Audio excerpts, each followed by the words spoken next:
versus accrual accounting. Cash versus accrual accounting isn't about how much money you have, it's about when you record it. In cash accounting, you only record money when it physically moves.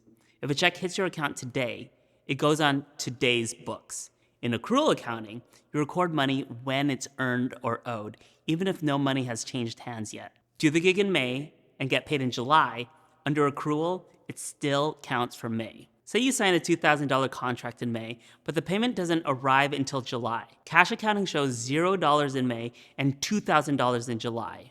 Accrual accounting shows $2,000 in May because that's when you earned it.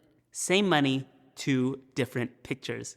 Most of us use cash accounting in our personal lives. We check our bank balance and say, that's what I have. But you're thinking, my landlord hasn't cashed my rent check yet, so I really have less.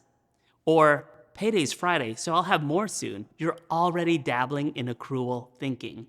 Doing it officially means you're recording it consistently. Why does it matter? Cash is simpler and totally fine for small projects, but accrual gives you a fuller, more accurate picture, especially if you're juggling grants, managing multiple programs, or growing fast. It shows not just what's in your account, but also what's committed, owed, and on the way. If you're working with grants or running several projects at once, accrual is a tool that you'll want.